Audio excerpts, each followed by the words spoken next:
एक विदुषी खड़ी हुई पूरी सभा के अंदर और शास्त्रार्थ के लिए मैं आपसे शास्त्रार्थ करूंगी। याज्ञवल्क्य जी ने कहा कि ठीक है, करो। गार्गी बोली, सारे पदार्थ कुछ भी अथाह जो जल राशि है उसमें जाके डालो तो मिल जाती है। तो ये जो जल है ये किस में जाके मिलता है? किस में जाके मिलता है? तो याज्ञवल्क्य जी ने उत्तर दिया, दोनों तरीके से दिया, विज्ञान के तरीके से भी और अध्यात्म के तरीके से भी दिया। तो मैं तो इस जगह वही तरीका बताऊंगी अध्यात्म का ही, कि ये जो सारे पदार्थ जल में जाके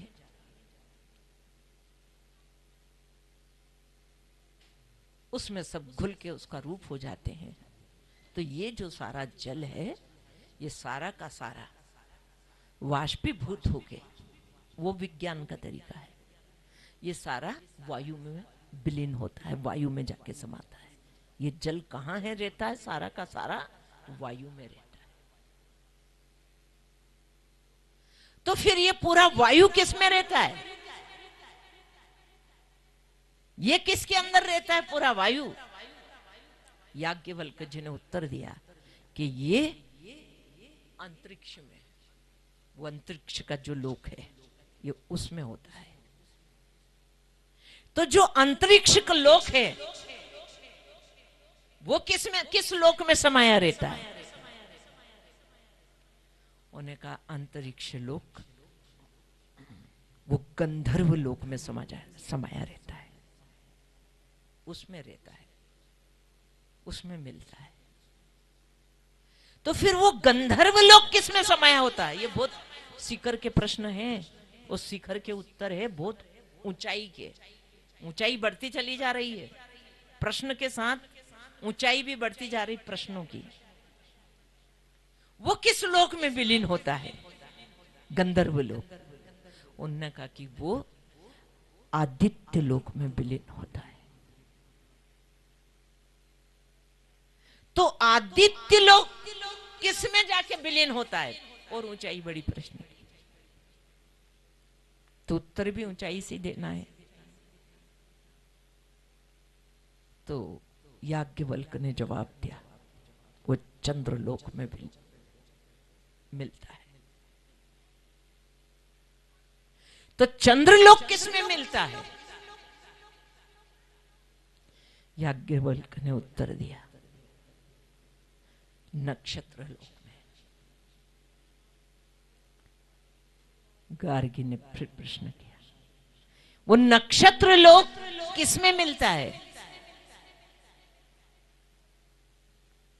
देवलोक में। वो देवलोक किस में मिलता है?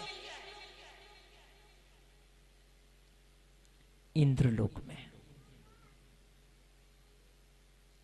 इंद्रलोक किस में मिलता है? प्रजापति लोक में।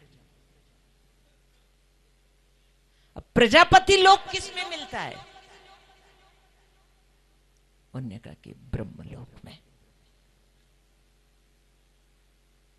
तो फिर आखिरी का प्रश्न, ये तो शिखर पे पहुंच गया है, तो फिर ब्रह्मलोक किस में पहुंचता है?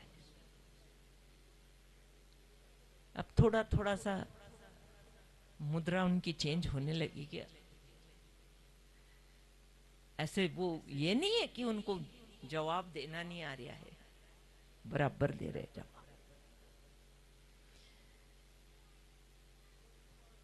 तो ब्रह्मलोक से ऊपर अक्षर, अक्षर ब्रह्म, जिसका कोई नाश नहीं होता है, जो किसी में समाता नहीं है, उससे ऊपर कुछ होता नहीं है, कुछ होता ही नहीं है उससे ऊपर।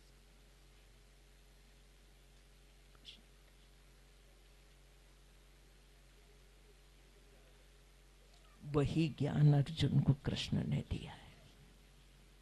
वही अक्षर, अक्षर यानी नाश होना, अक्षर यानी जिसका नाश नहीं होता है, ऐसा ज्ञान, उससे ऊपर कुछ भी नहीं। इसलिए ये ज्ञान तीन लोक को पवित्र करता है। ये भी भगवान कृष्ण ने कहा, जिसको ये ज्ञान हो गया, ये ज्ञान तीन लोक को पवित्र करता है, इससे ऊपर कुछ नहीं। तब ये सिद्ध कर दिया गार्गी ने कि याज्ञवल्क्य जैसे शास्त्रार्थ करना अभिमान की बात नहीं है। याज्ञवल्क्य के ज्ञान को उजागर कर दिया ताकि लोगों को लगे कि अगर ये गाय आश्रम पे ले गए, लोभ नहीं था, ऐसे व्यक्ति में लोभ नहीं था, ये दिखा भी दिया। और इससे ये भी पता चल गया कि गार्गी कितनी विदुषी है। तो नारी जागे और नारी के अंदर ये भी भाव आए कि केवल पेट और प्रजनन के लिए नहीं है, हम चाहे तो हम विदुषी हो सकती हैं, ये ज्ञान होना चाहिए, सबको ही होना चाहिए। ये अलग बात है, आत्मा ने स्त्री के कपड़े पहन लिए तो स्त्री, पुरुष के पहन लिए तो पुरुष, लेकिन आत्मा में तो कोई फर्क नहीं है ना। इसलिए आप भी अधिकारिणी हैं इस ज्ञान की, और पुरुष भी। यहाँ जातिवादी का विषय ही नहीं है। तो बात कहां से चली थी कि जो दिया जल रहा है आपके अंदर, कौन सी ज्योति की जो बात निकली थी, उस पे से ये कथा निकली है, उसी पे से ऐसा ज्ञान। अच्छा, मैं तुम्हें करा दूं अभी हाल, अभी करो।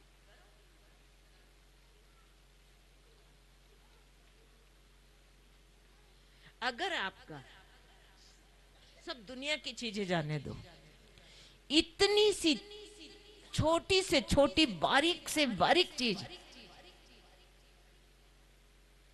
और आप मन से हट गए उस चीज से, वो भी अंदर नहीं बची।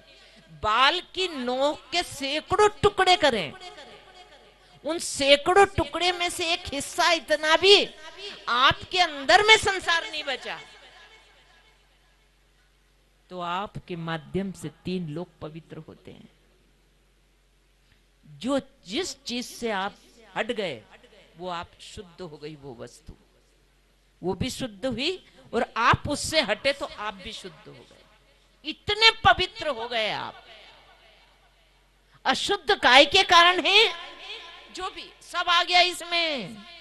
तुम्हारी इंद्रियां भी, तुम्हारी इंद्रियों के विषय भी, काम भी, क्रोध भी, लोभ भी, मोह भी, स्वार्थ भी, संसार भी, वस्तु भी, घर भी, मकान भी, इंसान भी, नाते भी, रिश्ते भी, सब आ गया, सब।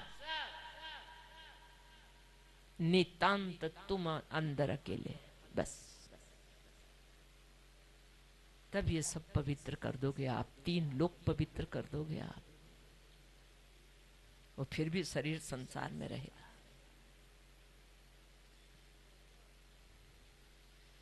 इसलिए ये सब चर्चाएं तो याद रखना, खोटा सिक्का भीड़ में चलता है, खोटा सिक्का भीड़ में चलता है, खरा सिक्का तो अकेले में भी चलता है। ये तो कोचिंग क्लास जैसा है, ये भीड़ का है भी नहीं। क्योंकि वो तो ऐसा हो जाएगा कोयले के बाजार में हीरे की दुकान। इसलिए मैं पूछ रही थी तुम्हारे पल्ले पड़ रहा हो तो ये बातें करूं मैं, हैं? पल्ले नहीं पड़ रहा हो तो कोयले के बाजार में हीरे की दुकान लगा ली, और सब ऐसे ही करके छोड़ दोगे तो ये चीजें खत्म नहीं हो जाएगी, लुप्त नहीं हो जाएगी, हैं? अरे इतने में से एक आधी तो रहता होगा समझने वाला, जब एक के लिए भगवान बोले अर्जुन के लिए, तो वो एक अगर बैठा हो पंडाल में तो वो वंचित क्यों रहे? इसलिए मैं शिखर तक की भी सुनाती हूँ, इसीलिए केवल कि वो वंचित ना रहे जो पात्र है। सभी पल्ला झाड़ लो, अरे अरे कठिन कठिन कठिन कठिन, पल्ले ही झाड़ लेंगे।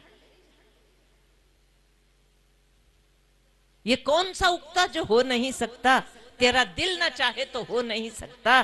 छोटा सा कीड़ा पत्थर में घर करे, और तू दिल भर में घर ना कर सके। तू अपने ही दिल में अपने ही रहने की जगह ना कर सके, दूर जाने की बात थोड़ी है। तो यही का मामला, पूरा मामला आपके ऊपर है बस। आगे जाके कहते ना भगवान, अर्जी हमारी मर्जी तुम्हारी। ऐसे ही मैं तुमसे कहूं, अर्जी मेरी है मर्जी तुम्हारी है।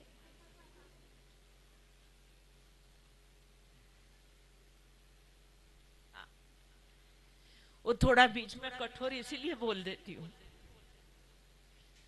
ताकि झकझोर जाए आत्मा, थोड़ी सी लग जाए, लग जाए।